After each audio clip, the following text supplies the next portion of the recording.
सद्रक्षणाय खलनिग्रहणाय मस्तकी शोभे यांच्या देशाची शान, खांद्यावर यांच्या कायम कर्तव्याचे भान, उरावर जोखीम आणि हातांवर प्राण, सज्जनांचे रक्षक आणि दुर्जनांना आव्हान, सदैव तत्पर पावलांना यांच्या संरक्षणाची जाण. या खाकी वर्दीतले पोलीस म्हणजे अवघ्या महाराष्ट्राचा अभिमान. या अभिमानास्पद पोलीस राज्य उत्पादक शुल्क खात्यातील एक आदरणीय व्यक्तिमत्व म्हणजेच excise sub inspector Shri Somnath Dadasaheb Mane, अर्थातच आपल्या सर्वांचे लाडके फौजदार. सांगली जिल्ह्यातील आटपाडी तालुक्यात शुकाचारी देवस्थानाच्या कुशीत वसलेलं आणि हनुमान ग्रामदैवत असलेलं हिवतड गाव. आपल्या फौजदारांचा जन्म याच हिवतड गावचा. श्री दादासाहेब मारुती माने आणि सौ लक्ष्मी दादासाहेब माने या गरीब शेतकरी दाम्पत्याच्या पोटी 4 जानेवारी 1991 रोजी जन्माला आलेलं हे इतर 2 भावंडांच्या पाठचं शेंडीफळ. दुष्काळी भागातले गाव, अल्पभूधारक आई वडील आणि घरची हालाखीची परिस्थिती यामुळे इतरांच्या शेतात मजुरी करून पोटपाणी भागवणारे हे कुटुंब. याच कष्टाच्या छायेत सोमनाथचे बालपण गेले. हातात तोंडाची गाठ पडण्यासाठी कसरत करत जगत असल्यामुळे मुलांना शिकवणे अगदी अवघड जात होते. वयाच्या 7व्या वर्षी 1998 साली जिल्हा परिषद शाळा शुकनगर येथे सोमनाथच्या शिक्षणाचा श्रीगणेशा झाला. 1ली ते 4थी वर्ग शिक्षक असणाऱ्या प्रेमळ व हुशार नामदेव पारेकर सर यांच्या हाताखाली प्राथमिक शिक्षणाचा पाया मजबूत झाला. याच मजबूत पायावर पुढे भविष्यातील उत्तुंग यशाची इमारत उभी राहणार होती. हा परिषद शाळा हिवतड येथे शिक्षण पूर्ण करून पुढे 8वी साठी माणगंगा हायस्कूल हिवतड मध्ये प्रवेश घेतला. पुढे शिक्षणासाठी वह्या पुस्तकांसाठी घरातून सतत पैसे मिळणे थोडे कठीणच होते. याची जाणीव असल्यामुळे सोमनाथने शेतातील कामे करणे तसे लहानपणापासून बैलांची आवड असल्यामुळे बैलांची साथ घेऊन शेतीची मशागत करणे, पेरणी करणे इत्यादी कामे करत वडिलांना हातभार लावायला सुरुवात केली. यातून होणाऱ्या कमाईतून शिक्षणाचा खर्च पूर्ण होईल. अशा कठीण परिस्थितीत शिक्षण घेत असताना मार्गदर्शनासाठी लाभलेले मुख्याध्यापक Dhaygude madam, T A. Patil sir, Deshmukh sir, Mali sir, N P. Patil sir, Jawir sir इत्यादी असे अनेक शिस्तप्रिय, हुशार आणि मुलांवर मेहनत घेऊन शिकवणारे शिक्षकही लाभले.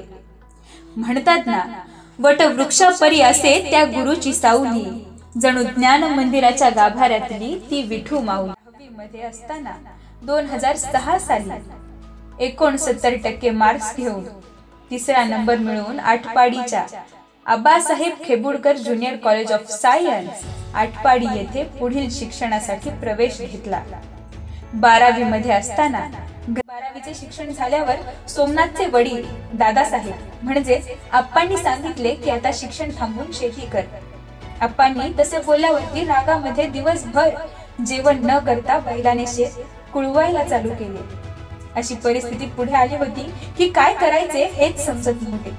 सोमनाथ मध्ये शिकण्याची प्रचंड इच्छा दिसल्यामुळे आप्पा व बापू दोघांनी समजूत घालून पुढे शिक्षण घ्यायला सांगितले. 12वी नंतर पुढे डॉक्टर पतंगराव कदम महाविद्यालय सांगलवाडी येथून BSc चे शिक्षण पूर्ण केले. BSc चे शिक्षण घेत असताना डॉक्टर संतोष माने सरांचे मोलाचे योगदान ठरले. ग्रॅज्युएशन झाले होते पण पुढे काय करायचे हे माहिती नव्हते. लहान असल्यापासूनच सगळे फौजदार म्हणून हाक मारायचे, पण फौजदार कसे व्हायचे हे देखील माहिती नव्हते. अशा वेळी एक मित्र भेटला. त्यांचे नाव होते अरुण गायकवाड.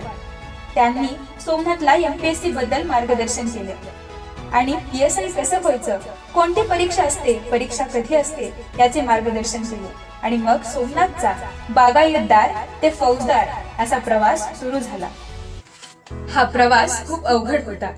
यावेळी मोठ्या भावाला सचिनला नोकरी लागली होती.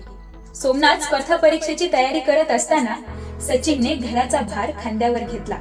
सचिनने मेहनत करून मिळालेल्या नोकरीतून हळूहळू घराची परिस्थिती बदलून सोमनाथला अधिकारी घडवण्यासाठी प्रोत्साहन दिले. 2018 ते 2019 साली पूर्व आणि मुख्य परीक्षा पास झाल्यानंतर शारीरिक चाचणीसाठी कोल्हापूरमध्ये सराव सुरू केला. परंतु त्या वर्षी देखील सोमनाथचे अधिकारी होण्याचे स्वप्न हे स्वप्नच राहिले. सोमनाथने 22 मुख्य परीक्षा दिल्या होत्या, परंतु प्रत्येक वेळी अपयश पदरी पडत होते. अशा वेळी पुढे खूप अडचणी येत होत्या. वय वाढत होते, लग्न करायचं होतं, परंतु MPSC मध्ये यशाचा मार्ग दिसायचाच बंद झाला. त्यावेळी सोमनाथने ठरवले की आपण आता व्यवसाय सुरू करू. सोमनाथने मित्रांसोबत मिळून कॅटलमॅन नावाची कंपनी सुरू केली. लॉकडाऊन असल्यामुळे त्या व्यवसायामध्ये देखील यश आले नाही. शिवाजी मंडले साहेब अण्णा हे 10वीच्या मुलांचे क्लास घेत होते. त्यांना भेटून सोमनाथने देखील त्या मुलांना एकत्रित करून त्यांना मोफत शिकवायला चालू केलं. गावामध्ये स्पर्धा परीक्षेची तयारी करत असणाऱ्यांना तसेच भरती करत असणाऱ्या मुलांना देखील शारीरिक चाचणीचे मार्गदर्शन केले. सोमनाथ त्यांच्या सोबत रोज सकाळी सराव देखील करत असे. यातून सामाजिक कार्याची जास्त ओढ लागली. यातून सोमनाथने अण्णांच्या मार्गदर्शनाखाली गावातल्या मुलांना एकत्रित घेऊन युवा प्रेरणा ग्रुप असा एक ग्रुप तयार केला. युवा प्रेरणा ग्रुपच्या माध्यमातून सोमनाथने सामाजिक कार्याला सुरुवात केली. त्यामध्ये वृक्ष लागवड, मॅरेथॉन, वेगवेगळ्या क्षेत्रातील मुलांना मार्गदर्शन केले. हिवथड मॅरेथॉनच्या माध्यमातून गावातील तसेच आसपासच्या परिसरातील मुलांना स्पर्धा काय असते याची जाणीव करून दिली. या सगळ्यातून परत एकदा यशाचा किरण दिसला. मुलांना शिकवत असताना सोमनाथचा स्वतःचा देखील अभ्यास झाला होता. ते म्हणतात ना, ज्ञान दिल्याने ज्ञान वाढते. परत MPSC ची ऍड आली. सोमनाथने फॉर्म भरला, परीक्षा दिली आणि निकालाची वाट पाहत राहिला. आणि अखेर नियतीला सोमनाथच्या प्रयत्नांपुढे झुकावेच लागले. अहो मंडळी, आपला सोमनाथ फौजदार झाला. सोमनाथने पाहिलेले स्वप्न आज पूर्णही झाले. आई अप्पांच्या कष्टाचे, भावाच्या मेहनतीचे फळ आज सोमनाथ आणि त्याच्या आईच्या आनंदाश्रुत गावातील लोकांनी अगदी भारावून पाहिले. सोमनाथला खूप वेळा अपयश आले, पण आई अप्पांचे कष्ट आणि भाऊ घेत असलेली मेहनत डोळ्यापुढे ठेवून त्याने आपले प्रयत्न चालूच ठेवले. प्रत्येक वेळी अपयशावर मात करत, संकटांना झुंज देत सोमनाथ प्रयत्न करत राहिला आणि यश हे त्याच्या पदरात पाडले. अतिशय खडतर अनिश्चिततेच्या परिस्थितीला सामोरे जात असताना, स्पर्धा परीक्षेतील हे अंतिमचे ध्येय गाठत असताना आयुष्यातील अनेक सुखा समाधानांच्या थांबव्यांना मुकावं लागलं. त्यागाची परिसीमा झाली. नियतीने छळले, राजकर्त्यांनी हिणवले, समाजाने कर्तृत्वावर संशय घेतला. संयमाचा अंत झाला. इतकी सारी आसमानी सुलतानी संकटे छातीवर झेलून यश पदरात पडून घेतले. अशा या आपल्या लाडक्या फौजदारांचा आज लग्न सोहळा. त्यांच्या आनंदात भर घालण्यासाठी आज एक नवीन व्यक्तीचा प्रवेश त्यांच्या आयुष्यात होतोय. त्या म्हणजे चिरंजीवी सौभाग्यकांक्षिणी विजया.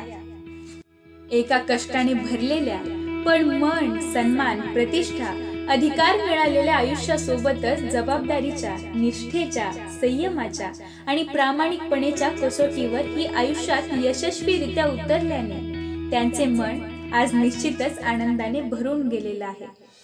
चिरंजीव सोमनाथ आणि चिरंजीवी सौभाग्यकांक्षिणी विजया दोघांना आशीर्वाद देण्यासाठी आपण उपस्थित असलेले सर्व पाहुणे मंडळी, मित्र मंडळी, विविध क्षेत्रातील अधिकारी, पदाधिकारी या सर्वांचे माने व सूर्यवंशी परिवारातर्फे आभार.